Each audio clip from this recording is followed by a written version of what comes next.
बिस्मिल्लाहिर्रहमानिर्रहीम, अस्सलाम वालेकुम। न्यूजीलैंड के बाद पाकिस्तान क्रिकेट के लिए एक और बुरी खबर आ चुकी है। अभी न्यूजीलैंड की टीम का दौरा मनसूखी के मुहर्रकात की तलाश जारी थी कि आखिर ऐसी क्या वजह बनी कि न्यूजीलैंड को एकदम से दौरा जो है वो मनसूख करना पड़ा कि अगले महीने इंग्लैंड क्रिकेट बोर्ड की जानिब से पाकिस्तान का दौरा खत्म करने का एक बाज़ाब्ता ऐलान कर दिया गया है। England and Wales cricket board ने विमेंस टीम का भी दौरा पाकिस्तान मनसूख कर दिया है। इंग्लिश क्रिकेट बोर्ड की जानिब से जारी बयान में कहा गया है कि हमारे खिलाड़ियों और सपोर्ट स्टाफ की ज़हनी सेहत जो है हमारी अव्वलीन तरजीह है। हमें अंदाजा है कि इस फैसले से पीसीबी को शदीद मायूसी होगी, जिसने अपने मुल्क में इंटरनेशनल क्रिकेट की वापसी के लिए अनथक मेहनत की, जबकि पीसीबी का गुज़श्ता 2 महीने के दौरान इंग्लिश क्रिकेट के लिए ताउन दोस्ती की वाज़ेह मिसाल है। इंग्लिश बोर्ड का यह भी कहना था कि इस फैसले के पाकिस्तान क्रिकेट पर पड़ने वाले असरात के लिए वो माजरत खां हैं, ताहम अपने मुस्तकबिल के वादे कि 2022 के टूर पर तवज्जो जो है वो मरकूज है। ईसीबी का ये कहना है कि इंग्लैंड और पाकिस्तान के दरमियान 2 T20 मैचेस 13 और 14 अक्टूबर को खेली जानी थी, लेकिन इस सूरत हाल में खित्ते का दौरा करना प्लेयर्स के लिए आइडियल नहीं है। इससे कबल आज वफाकी वज़ीर दाखिला शेख रशीद ने प्रेस कॉन्फ्रेंस की और उन्होंने कहा कि सारी दुनिया में हमारी एजेंसी मजबूत तरीन है। एक दिन आएगा जब सारी टीमें पाकिस्तान में खेलने आएंगी। वज़ारत दाखिला की जानिब से न्यूजीलैंड के मौक़िफ़ पर मुहैया की गई सिक्योरिटी को दुनिया की बेहतरीन सिक्योरिटी करार दिया। मैच से कबल न्यूजीलैंड का पाकिस्तान के साथ सिक्योरिटी वजूहात बताकर क्रिकेट ना खेलने के फैसले पर शायकीन क्रिकेट की जानिब से भी काफी मायूसी और अफसरदगी का इजहार जो है वो किया जा रहा है। न्यूजीलैंड के फैसले पर पूरी दुनिया के खिलाड़ियों में मदाहों की जानिब से शदीद तनकीद की जा रही है। न्यूजीलैंड को किसी भी ज़राए से मिलने वाली मालूमात की बुनियाद पर यकतरफा ये फैसला जो है वो उन्होंने किया है। पीसीबी से न्यूजीलैंड क्रिकेट बोर्ड ने राब्ता करके न्यूट्रल मकाम पर सीरीज खेलने की पेशकश की, ताहम पाकिस्तान ने फिलहाल जो ये तजवीज़ है उसको सख्ती से मुस्तरद कर दिया है। Chief executive Kiwis board David white ने कहा कि मुमकिना सीरीज मुनासिब वक्त और मकाम पर खेल सकते हैं, पीसीबी के नुकसान पर भी सोचा जाएगा। उन्होंने न्यूजीलैंड के दोबारा दौरा पाकिस्तान की बात कबल वक्त करार दे दी। उधर कीवी कप्तान केन विलियमसन ने दौरा पाकिस्तान मनसूख करने के अमल को शर्मनाक करार दिया और उन्होंने कहा कि मुझे तफसीलात तो मालूम नहीं है, लेकिन ये सब कुछ बहुत अचानक हुआ है। पाकिस्तान में क्रिकेट को बहुत पसंद और सपोर्ट किया जाता है। अंदाजा है कि पाकिस्तानियों को दौरा मनसूख करने से खासी मायूसी हुई होगी। केन विलियमसन ने उम्मीद जाहिर की है कि इस वाक़े के असरात देर पा नहीं होंगे और पाकिस्तान में जल्द अज जल्द इंटरनेशनल क्रिकेट जो है वो फिर से शुरू होगी। इससे कबल पीसीबी के नए चेयरमैन रमीज़ राजा ने जो मामला है आईसीसी में उठाने का इंदिया दिया और कहा कि खिलाड़ियों को परफॉर्मेंस के जरिए इस सूरत हाल पर गुस्सा निकालने की उनकी जानिब से एक तनकीद की जो एक राय है वो भी दी गई। उन्होंने कहा कि जो भी गुस्सा या फ्रस्ट्रेशन आपके अंदर इस वक्त मौजूद है उसको अपनी परफॉर्मेंस पे निकालिए, परफॉर्मेंस से बताइए कि आप बेस्ट हैं। अगर दुनिया को पता चलेगा कि आप बेस्ट हैं तो फिर सारी दुनिया आपके साथ खेलना चाहेगी।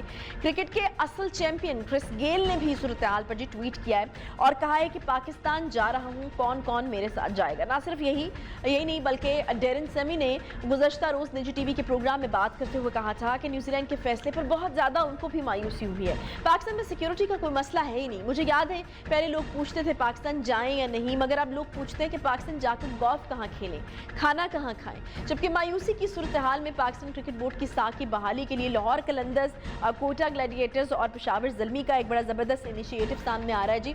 और पाकिस्तान क्रिकेट बोर्ड को उन्होंने अहम पेशकश की है।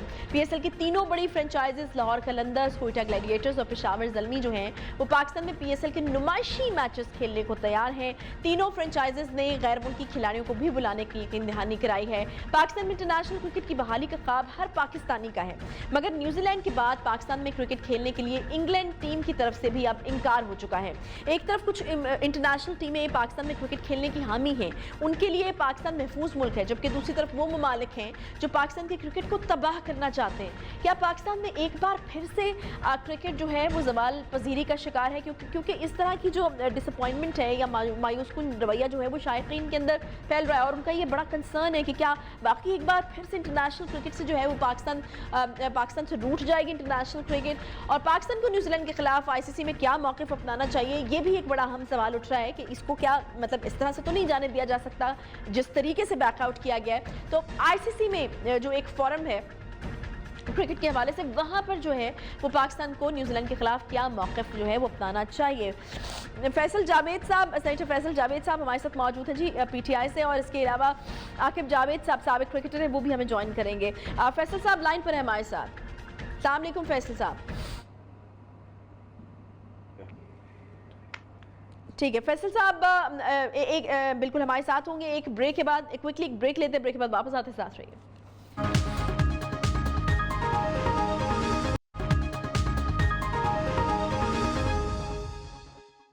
वेलकम बैक जी। ब्रेक के बाद एक बार फिर से आपको खुशामदीद कहते हैं। फैसल जावेद साहब, सेनेटर फैसल जावेद साहब हमारे साथ मौजूद हैं और यकीनन हम इनसे पीटीआई का मौक़िफ़ जानने की कोशिश करेंगे और ये जानने की कोशिश करेंगे कि प्राइम मिनिस्टर जो कि एक बेहतरीन इंटरनेशनल क्रिकेटर रहा है, यकीनन उनको इस वक्त ये तमाम सूरत हाल जो बन रही है, जिसमें बहुत सारी चीज़ें हो रही हैं, जो कॉन्स्पिरेसी हो रही है पाकिस्तान के खिलाफ, 5I के हवाले से बात हो रही है, पाकिस्तान में क्रिकेट को ख़त्म करने की साजिश हो रही है, भारत का क्या किरदार है। लेकिन जिस बंदे का जो कि इस वक्त प्राइम मिनिस्टर की कुर्सी पर भी मौजूद है और वो एक बेहतरीन इंटरनेशनल क्रिकेटर रह चुका है, उसको यकीनन इस सारी सूरत हाल में अदराक होगा कि असल में चल क्या रहा है। बहुत शुक्रिया फैसल जावेद साहब प्रोग्राम में ज्वाइन करने के लिए। पाकिस्तान क्रिकेट के हवाले से बड़ी मायूस कुन खबरें आ रही हैं और उसी तरह से शायकीन में एक मायूसी जो है वो भी फैल रही है।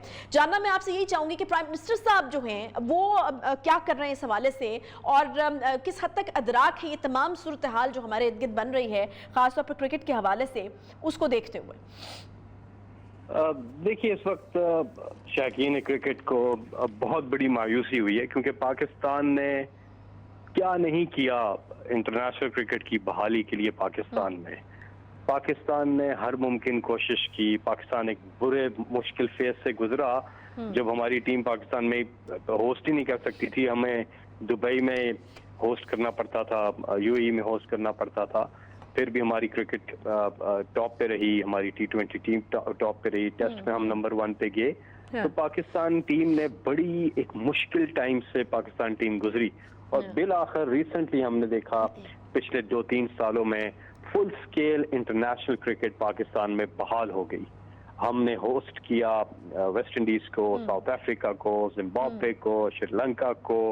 लंदन बेस्ड एक क्रिकेट टीम है MCC जिसमें इंटरनेशनल प्लेयर्स हैं, उनको होस्ट किया। PSL पूरा पाकिस्तान में हुआ, इंटरनेशनल प्लेयर्स आए, इंटरनेशनल जो बैन-अ-अक़वामी स्टाफ के लोग हैं, क्रू के लोग हैं, प्रोडक्शन के लोग हैं, कमेंटेटर्स हैं, वो आए। फिर KPL हुआ मुजफ्फराबाद में। तो पाकिस्तान ने पूरी तरह से इंटरनेशनल क्रिकेट बहाल की, बल्कि पाकिस्तान की सिक्योरिटी वही तो दुख है ना सेनेटर साहब, वही तो दुख है कि इतना लंबा अरसा, इतनी मेहनत, इतनी कोशिश, इतने लोगों का ताउन। यकीनन आपको पता है कि मैं कौन से क्रिकेटर्स की बात कर रही हूँ, कौन से ममालिक की बात कर रही हूँ जिन्होंने बहुत हद तक ताउन किया पाकिस्तान में क्रिकेट के रिवाइवल के लिए। तो इन सब चीज़ों के बाद हमें फिर दीवार के साथ जो है वो लगाने की कोशिश की जा रही है। तो इसमें जो इंटरनेशनल कॉन्स्पिरेसी के हवाले से बात की जा रही है फैसल साहब, वो किस हद तक दुरुस्त है और हम उस हवाले से क्या कर रहे हैं? देखिए, हम तो इसको पूरी तरह से हम इसकी तह तक जाएंगे और इस मसले को क्रिकेट की सतह पे तो ICC के साथ उठाएंगे। हाँ। और दूसरा सफारती सतह पे इस गवर्नमेंट जो है इस चीज को उठाएगी, क्योंकि देखिए एक तरफा फैसले हैं, यूनिलैटरल फैसले हैं। हमारी इंटेलिजेंस एजेंसी दुनिया की टॉप की इंटेलिजेंस एजेंसी है। अगर कोई ऐसी सिचुएशन है, सिक्योरिटी को अलर्ट है, तो वो उसको काउंटर चेक करें, क्योंकि हमारी इंटेलिजेंस एजेंसी उनको बता सकती है। लेकिन ये एकतरफा यूनिलैटरली एक फैसला कर लेना, ये समझ से बालकदार है। और यकीनन सेनेटर साहब अगर इस तरह के खदशात या इस तरह की कोई चीज़ पाकिस्तान के अंदर मौजूद होती, जैसा कि आपने खुद ही कहा और हर पूरी दुनिया जानती है कि हमारी agency one of the best agency in the world, तो वो यकीनन हमें पहले से इंटीमेशन देते। अगर पाकिस्तान में खुदा न खास्ता किसी टीम के साथ कुछ भी बुरा होता है, किसी प्लेयर के साथ कुछ भी बुरा होता है, तो इसमें तो हमारी बदनामी है, हमारा नुकसान है और हम कितना बड़ा नुकसान हो सकता है और इंटरनेशनल क्रिकेट एक बार फिर से पाकिस्तान से रूठ सकती है। तो यकीनन अगर इस तरह की कोई चीज होती तो हमें कोई इंटीमेशन दिया जाता या हमें इंतबाह किया जाता इस हवाले से, मेरा ख्याल है। बिल्कुल, ना सिर्फ ये बल्कि हम होस्ट ही ना करते ना। हाँ। हम होस्ट ही ना करते अगर ऐसी कोई सिचुएशन होती।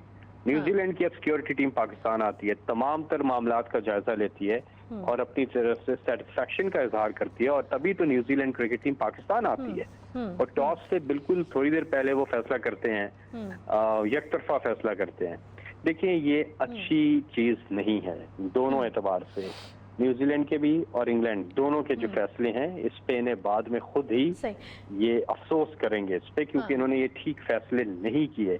ना सिर्फ ये क्रिकेट के लिए अच्छा नहीं है, बल्कि ये एक पूरी दुनिया में एक मैसेज भी अच्छा नहीं गया।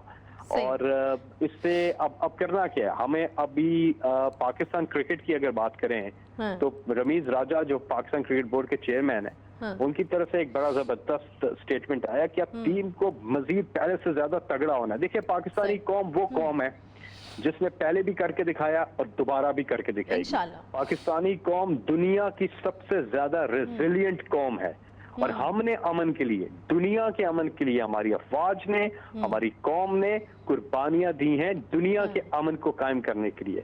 और आज पाकिस्तान की जो सिक्योरिटी सिचुएशन है वो इस कदर अच्छी है कि दुनिया के टॉप टूरिस्ट जो मैगजीन है टूरिज्म के ऊपर, वो लिखते हैं कि पाकिस्तान नंबर 1 टूरिस्ट डेस्टिनेशन है। तो पाकिस्तान में इस तरह के टाइम में जब सारी चीजें रिवाइव हो रही हैं, जैसा कि आपने कहा कि टूरिज्म भी रिवाइव हो रहा है, बाहर के लोग और एक इंटरनेशनल प्लेयर हैं उनका भी बयान जो है, वो डैरन सेमी भी हैं, उनका भी बयान सामने आया। जी, पहले लोग पूछते थे पाकिस्तान जाएं या नहीं जाएं, अब लोग पूछते हैं कि पाकिस्तान जाएं तो कहां पर खाना खाएं, कहां पर गोल्फ खेलें। तो इस तरह की सिचुएशन में तो बड़ा भोंडा सा जवाब है सेंटर साहब की सिक्योरिटी की वजह से जो है वो अब अपनी टीमों को जो है वो वापस बुला रहे हैं। जी हाँ, बिल्कुल मंतक समझ नहीं आ रही है। हाँ। ऐसी सिचुएशन में कि जब दुनिया और यूएन के जब सेक्रेटरी जनरल पाकिस्तान आए तो उन्होंने कहा कि from terrorism to tourism phenomenal comeback of Pakistan. हाँ। पाकिस्तान आज बदल चुका है। पाकिस्तान की सिक्योरिटी सिचुएशन इस वक्त बहुत मुख्तलिफ है और वो वक्त जो बुरा वक्त था वो भी हम दुनिया के अमन के लिए कुर्बानियां दे रहे थे और उससे हम निकले। अमन बहाल हुआ पूरे पाकिस्तान में, क्रिकेट बहाल हुई, इंटरनेशनल क्रिकेट पाकिस्तान में वापस आई। 100% हमारी सिक्योरिटी सिचुएशन सेटिस्फैक्ट्री है, 100%। और इस बीच एक ऐसा फैसला करना, लेकिन अब हम सब ने मिलकर करना क्या है? देखिए, गवर्नमेंट अपना काम करेगी, लेकिन हम सब ने, अपने हमारे मीडिया ने, हमारे ब्रॉडकास्टर्स ने, हम सब ने, पार्लियामेंटेरियंस ने और बाकी सब पूरी कौम ने मिलकर ये करना है कि दुनिया को we need to showcase the real side of Pakistan to the world. दुनिया को पाकिस्तान की असल जो शक्ल है वो दिखानी है। वो क्या है? वो है ही पॉजिटिव, वो है ही अमन वाली, वो है ही जबरदस्त। लेकिन हमने अब दुनिया को दिखाना है। ये एक अल्लाह की तरफ से हम सबको एक मौका मिला है कि हम दुनिया को अब दिखाएं जो शायद हम पहले नहीं कर सके। हमें दुनिया को दिखाना है कि पाकिस्तान, आज का पाकिस्तान है क्या। आज आप देखें, साइकिलिस्ट आई हैं पाकिस्तान और वो घूम फिर रही हैं यहाँ पे, वो टूरिज्म के लिए आए हैं, मुख्तलिफ इलाकों में जा रहे हैं और हमारे पाकिस्तान में चीजें हो रही हैं। लेकिन ये क्रिकेट वालों ने अजीब सा एक फैसला किया है, लेकिन इस फैसले पर इनको बाद में जाकर बहुत ज्यादा अफसोस होगा, ये मैं आपको बता रहा हूँ। अच्छा सर, जैसा मुझे ये बताइएगा कि कोई हिकमत अमली जो है वो तरतीब दी जा रही है, बिकॉज जो है वो क्रिकेट शायकीन ये जानना चाहते हैं, क्योंकि इमरान खान इस वक्त प्राइम मिनिस्टर हैं तो होप्स ज्यादा हैं कि ठीक है पीसीबी जाएगा, आईसीसी में जाएगा, वहां पर जो है वो एक तरीका, जो एक सिस्टम है, जो प्रोसेस है उसको फॉलो किया जाएगा। अब बीच में जो कंस्पिरेसी थेरीज आ रही हैं, 5i की बात हो रही है, तो लोग ये जानना चाह रहे हैं कि प्राइम मिनिस्टर साहब भी ऐसा हो सकता है कि जो स्टेट्स हैं उनसे डायरेक्ट राब्ते जो हैं किए जाएं ऑफिशियल लेवल के ऊपर और इस चीज़ को डिस्कस किया जाए, इस चीज़ को जो है इसकी वजूहात जो है वो मालूम की जाए कि पाकिस्तान के साथ ये करने की कोशिश क्यों की जा रही है। तो कोई हिकमत अमली तरतीब दी जा रही है ऊपर? जी हाँ, बिल्कुल। आप ये देखें कि रिसेंटली पाकिस्तान ने वर्ल्ड एनवायरनमेंट डे जो है वो होस्ट किया है, ठीक है, और पाकिस्तान जो है वो मेज़बानी कर रहा है मुख्तलिफ आलमी सरबराहों की भी, मुख्तलिफ आलमी कॉन्फ्रेंसेस की भी और इंटरनेशनल क्रिकेट इवेंट्स की भी। अब इन दो टीमों का इस तरह से पुल बैक करना, इस चीज को सफारती सतह पे भी और क्रिकेट की सतह पे भी विद आईसीसी इस मामले को उठाया जाएगा, क्योंकि ये ठीक बात तो नहीं है। और हम इंशाल्लाह बड़ा जबरदस्त कम बैक करेंगे। और अगर क्रिकेट की बात करूं तो अब टीम के अंदर एक आप देखेंगे कि जब वर्ल्ड कप के लिए जाएगी सब टीमों को फेंटा लगाएगी और हराएगी, और इंशाल्लाह इस टीम को चाहिए जीत कर सबको मजा चखाए और पाकिस्तान को एक तोहफा दे ये टीम, हमारी टीम इंशाल्लाह। अब इन लड़कों में एक अलग जुनून होगा, एक जज्बा होगा जिससे वो मैदान में उतरेंगे और ये पाकिस्तान क्रिकेट टीम को एक नया जो है जोश और वलवला इंशाल्लाह। फैसल साहब बहुत शुक्रिया। फैसल जावेद साहब हमारे साथ मौजूद थे। ज्वाइन कीजिए हमें मिर्जा इकबाल बेग साहब ने, क्रिकेट कमेंटेटर और क्रिकेट एक्सपर्ट हैं। बहुत शुक्रिया मिर्जा साहब प्रोग्राम में ज्वाइन करने के लिए। आपको भी पता है, हमें भी पता है कि इट्स नॉट दैट सिंपल के ठीक है जी सिक्योरिटी जो है यहाँ पर खतरात बहुत ज़्यादा हैं, सबको पता है कि ये पहले वाला पाकिस्तान नहीं है। बड़ी मुश्किल से पाकिस्तान में क्रिकेट जो है वो रिवाइव रिवाइव हुई है, पाकिस्तान पे बहुत सारे जो ममालिक हैं उन्होंने एतमाद का इजहार किया है, टूरिज्म यहाँ पर खुला है, तो ये कोई इस तरह की इतनी सिंपल चीज़ नहीं है कि जी वाकई सिक्योरिटी खदशात है तो इसलिए जो दोनों टीमें जो हैं वो वापस जो है उन्होंने अपना फैसला ले लिया और वो नहीं आना चाहती पाकिस्तान। मुझे ये बताएगा कि मिर्जा साहब क्या देख रहे हैं, कितना बड़ा डेंट डालने की कोशिश की गई पाकिस्तानी क्रिकेट, इंटरनेशनल क्रिकेट की जो बहाली हो रही थी पाकिस्तान में उस पर? आयशा, मुझे तो ये साजिश नजर आती है। आप देखें, और मुझे लगता है कि बिग थ्री दोबारा से मंजर आम पर आ गया। आपको याद होगा पिछले चंद बरस कबल इंग्लैंड, ऑस्ट्रेलिया और भारत ने मिलकर बिग थ्री बनाया था, जिन्होंने क्रिकेट के मैदान पर अपनी अजारादारी कायम करने की कोशिश की थी। अब भारत पसे पर्दा है, इस वक्त फोर फ्रंट में आ गया इंग्लैंड। ये वही इंग्लैंड है, लास्ट ईयर हमने इंग्लैंड का दौरा किया था, किन हालात में, कोविड अपने नुक्ते उरूज पर था, कोई भी टीम इंग्लैंड का दौरा नहीं करना चाह रही थी। पाकिस्तान ने उस मुश्किल वक्त में इंग्लैंड को रेस्क्यू किया, क्योंकि England and Wales cricket board माली खसारे का शिकार था। अगर पाकिस्तान की सीरीज नहीं होती तो उसे भारी माली खसारे का सामना करना पड़ता। हमारे खिलाड़ी जो थे उस दौरे में ऐसा 2-2 हफ्ते क्वारंटीन में रहे, फिर जिस तरह से बहुत टफ था वो ठहराया गया, बड़ा जुल्म हुआ। तो आखिर इंग्लैंड को ये सोचना चाहिए था, 16 बरस 2006 के बाद 15 बरस बाद इंग्लिश क्रिकेट टीम को पाकिस्तान आना था। मैं समझता हूँ पसे पर्दा इसके इंटरनेशनल एक साजिश नजर आती है। उसकी वजह यह है कि आप पॉलिटिकल प्रोग्राम करती हैं। आप देखें जो अफगानिस्तान की सूरत हाल है, जिस तरह पाकिस्तान और चाइना अफगानिस्तान को स्टेबल करने में अपना रोल प्ले कर रहे हैं, जिस तरह पाकिस्तान ने अर्जेंटाइन को जो तैयारे बेचे हैं जिस पर खासे ममालिक नाराज हैं, तो वो सारा अगर आप उस सिनारियो में जाएं और 5 आईज जिसमें के अमेरिका, कनाडा, इंग्लैंड, ऑस्ट्रेलिया और न्यूजीलैंड शामिल है, तो उनकी सिक्योरिटी एजेंसी ने टिप दी और आपने बगैर कोई सबूत दिए हुए ये दौरा मंसूख कर दिया। मैं समझता हूँ इसके पीछे साजिश है। अब तक आयशा सफेद फार्म टीमों के अलावा वो टीमें जो स्याह फार्म थी जिनमें कलर्ड क्रिकेटर शामिल थे, West Indies, Bangladesh, Sri Lanka, Zimbabwe, south Africa, वो सब पाकिस्तान आ गई। लेकिन जब अब वक्त आया सफेद फार्म टीमों के आने का तो न्यूजीलैंड भाग गई। अब इंग्लैंड ने दौरा मंसूख कर दिया और ऑस्ट्रेलिया का भी मुझे फरवरी में नजर नहीं आता कि ऑस्ट्रेलिया की टीम भी पाकिस्तान के दौरे पर आए। अच्छा, मुझे ये बताइएगा मिर्जा इकबाल बेग साहब, आईसीसी में जाने की बात हो रही है, वहाँ पर जाना कितना सूदमंद साबित होगा? बिकॉज आपको भी पता है कि हमें भी पता है कि किस तरह से लॉबीज जो हैं वो काम करती हैं। इसके अलावा आपको क्या लगता है कि क्या ऐसी चीज़ें पाकिस्तान की तरफ इस वक्त होनी चाहिए, चाहे वो सिम्बॉलिकली होती हैं या फिर आपको एक जो सख्त गिर मौक़िफ़ है वो अपनाना चाहिए? तो कौन सी ऐसी चीज़ें जो हैं वो इस वक्त हमें करने की ज़रूरत है? अब हमें क्या करना है? देखिए आयशा, आईसीसी को इंटरनेशनल क्रिकेट काउंसिल नहीं, इंडियन क्रिकेट काउंसिल कहा जाता है।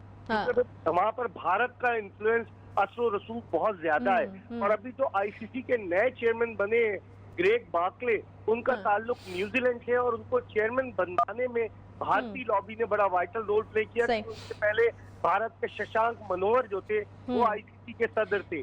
तो आईसीसी में अगर पाकिस्तान जाएगा भी तो वहाँ लॉबी बड़ी तगड़ी है। Australia, England, New Zealand, Bharat, even Afghanistan भी भारत के साथ मिला हुआ है। तो मुझे लग रहा है कि वहाँ बड़ा मुश्किल होगा, लेकिन पाकिस्तान को एक स्टैंड लेना चाहिए।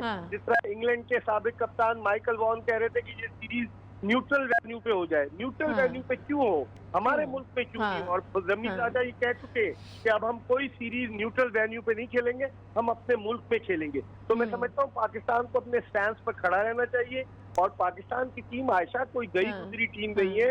आप देखें 2007 का जो वर्ल्ड कप T20 हुआ उसके हम फाइनल में पहुंचे, 2009 में हम वर्ल्ड कप T20 जीते, फिर उसके अलावा हम 2010 और 2012 में। मिर्जा साहब शायद यही तो इनसिक्योरिटीज़ हैं कि यहाँ पर इतने बड़े सानहे के बाद क्रिकेट का रिवाइवल हो गया, खिलाड़ी अच्छा खेल रहे हैं, पाकिस्तानी क्रिकेट टीम जो है वो एक अच्छी टीमों में से एक टीम तस्वुर की जाती है।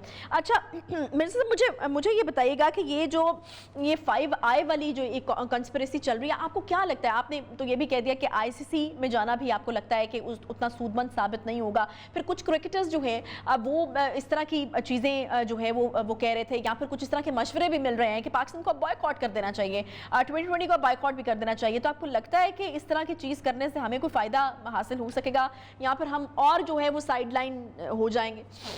नहीं, हम अपने आप को और फिर डीप वाटर में लेकर चले जाएंगे। मेरे ख्याल में इसका हल नहीं है कि आप बॉयकॉट करें, आप बहादुर कौम है, मैदान में खड़े होकर मुकाबला करें। हमारी टीम ऐसी है, हम न्यूजीलैंड को जवाब देना। 26 अक्टूबर को हमारा मैच है, हम अगर न्यूजीलैंड को हराते हैं तो उन्हें ये मैसेज जाएगा कि पाकिस्तान का दौरा मंसूख करके उन्होंने अच्छा नहीं किया। मेरे ख्याल में ये बॉयकॉट का मतलब मैदान छोड़कर भागने वाली बात है। इस तरह, और फिर आईसीसी का इवेंट है आयशा, अगर आप आईसीसी के इवेंट का बॉयकॉट करेंगे तो एक तो आपके आईसीसी के ताल्लुकात खराब होंगे, दूसरे आप पर फाइनेंशियल वो जुर्माना लगा सकते हैं, बहुत सारी चीजें कर सकते हैं, क्योंकि लॉबी उनकी तगड़ी है। आप इस वक्त बहुत कम लोग, आप श्रीलंका आपके साथ है, बहुत से बहुत बांग्लादेश आपके साथ है, तो मेरे ख्याल में बॉयकॉट जो है वो मुनासिब फैसला नहीं होगा। सही। मिर्जा साहब, अभी ये जो आपने फाइन्स की बात की है, ये भी लग सकते हैं, तो अभी जो हमारे साथ हुआ है उस पर हम किस तरह से जो है वो क्या ये वाली चीज़ दूसरी टीम्स के ऊपर भी लागू होती है? क्या न्यूजीलैंड की टीम या इंग्लैंड की टीम भी कहीं जवाबदेह होगी या उनके ऊपर भी कोई फाइन्स लगेंगे? ऑब्वियसली फाइनेंशियल लॉस तो अब हमें भी होगा। बिल्कुल, पाकिस्तान जब आईसीसी में जाए, रमीज राजा आए आयशा, वो बड़े एनर्जेटिक है, 59 ईयर्स के, पूरी दुनिया में कमेंट्री कर चुके, दुनिया भर में उनको पहचाना जाता है, उनकी एक शनाख्त है।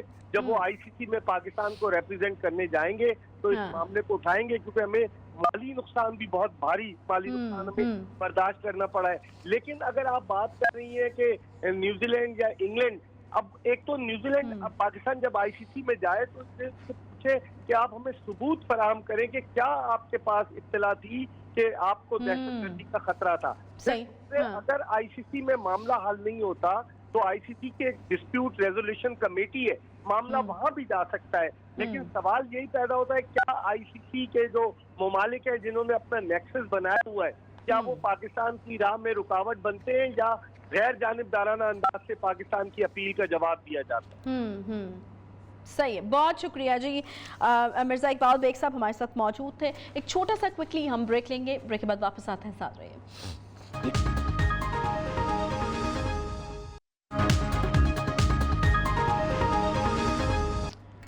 जहानिया का नवाही गांव है जहां पर कुत्तों के काटने से 3 साला बच्ची निशा जान से हाथ धो बैठी है।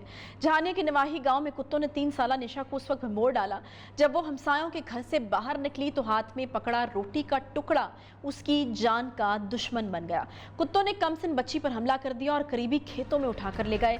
वालदा के पहुंचने पर कुत्ते बच्ची को छोड़कर भाग गए। बच्ची के जख्मी होने पर रेस्क्यू को कॉल की गई, मगर बर वक्त भी इमदाद फराहम नहीं की जा सकी और अस्पताल जाते हुए ही 3 साला निशा जो है वो दम तोड़ गई। एनी शाहिदीन ये बता रहे हैं जी कि पोल्ट्री फार्म मालिकान मुर्दा मुर्गियां खेतों में फेंक देते हैं जिसे कुत्ते खाने के लिए आते हैं और मुर्दार गोश्त खाकर कुत्ते खूनखार हो चुके हैं जो अक्सर इंसानों पर हमलावर हो जाते हैं। बच्ची निशा की गमज़दा वालिदा का कहना है कि उसकी बच्ची मर गई मगर कुत्ते अभी भी मौजूद हैं, इन कुत्तों को भी तल्फ किया जाए। ताहाल मुकदमा दर्ज होने के बावजूद कुत्तों के मालिक के खिलाफ अभी तक कोई कार्रवाई नहीं की जा सकी।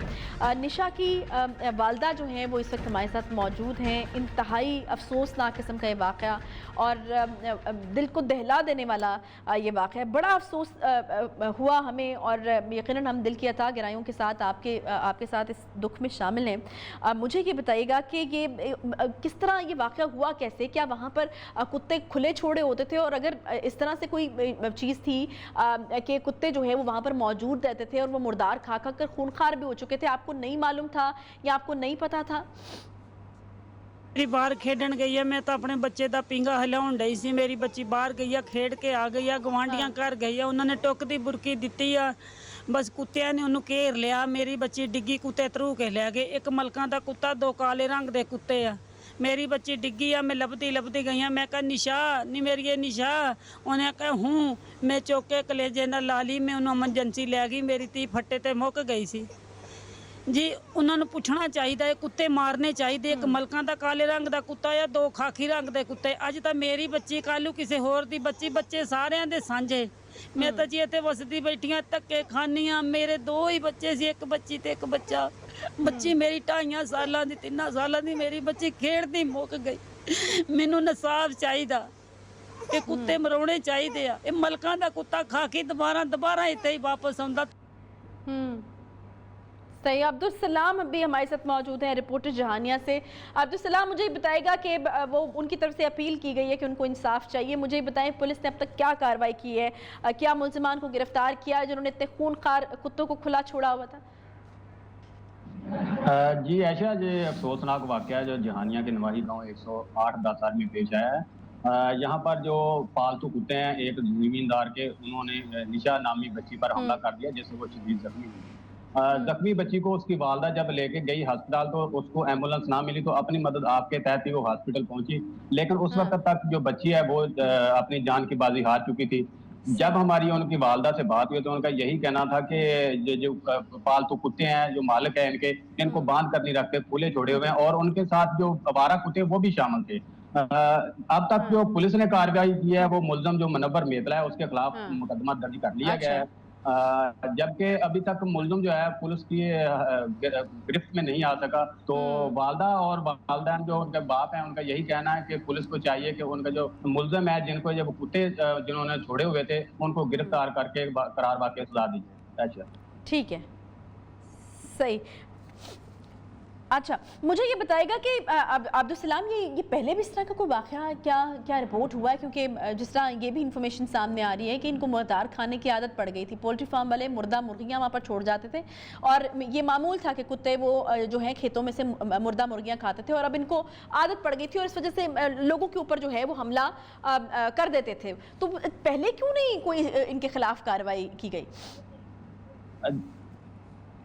जी ऐसा ही है कि जो पोल्ट्री फार्म के जो मालकान है, वो मुर्दा मुर्गियां जो खाने के काबिल नहीं होती, मर जाती हैं, उनको वो इधर इन्हीं इलाके में फेंक देते हैं। जो आवारा कुत्ते हैं वो इन मुर्गियों को खाते हैं और खूनखार हो चुके हैं, लेकिन जो इंतजामिया है वो बिल्कुल खामोश है, ना ही वो पोल्ट्री मालकान के खिलाफ कोई कार्रवाई कर रही है और ना ही जो आवारा कुत्ते हैं उनके खिलाफ कोई कार्रवाई की जा रही है। सही है। अच्छा, तो कोई क्या पहले भी इस तरह का कोई वाक़या पेश आ चुका है, आपके इल्म में है? पहले भी कोई इस तरह की चीज़ हुई है? आयशा, आपकी आवाज़ मुझे क्लियर नहीं आ रही है। मैं यही पूछ रही हूँ अब्दुल सलाम साहब कि पहले भी क्या इस तरह की कोई चीज़ हुई है? कुत्तों की वजह से कुछ लोग क्या जख्मी हुए हैं? किसी पर पहले भी हमला हुआ है? पहले तो इस तरह के वाक़यात पेश आए हैं, जहाँ पे जो हम देखते रहते हैं कि रोज़ाना की बुनियाद पर रोज़ाना की बुनियाद पे जो है ना, आवारा कुत्ते वो बच्चों को काटते हैं, बच्चों को काट देते हैं और जख्मी होते हैं, हॉस्पिटल लाया जाता है। ठीक है, रोज़ाना की बुनियाद पर इस तरह के वाक़यात, लेकिन अभी तक कोई कार्रवाई जो है वो उस तरीके से अमल में नहीं आई है। यकीनन असर रसूल वाले लोग हैं। एक शख्स का जिसका नाम जो निशा की वालदा भी बार बार ले रही हैं कि मलकों का कुत्ता है, तो यकीनन असर रसूल वाले लोग होंगे। मतलब अब ये कहा जा सकता है कि असर रसूल वाले लोगों के खिलाफ तो कार्रवाई नहीं होती, उनके कुत्तों के खिलाफ भी कार्रवाई नहीं होती, चाहे वो किसी गरीब की जो है वो जान ही उनकी वजह से क्यों ना चली जाए। तो ये एक अंधा कानून हमारे यहाँ मौजूद है, इसको बदलने की अशद ज़रूरत है और जल्द अज जल्द ज़रूरत है। इसके साथ ही प्रोग्राम का वक्त यहाँ पर ख़त्म होता है। इंशाल्लाह आपसे कल मुलाकात होगी। ख्याल रखिए अपना। अल्लाह।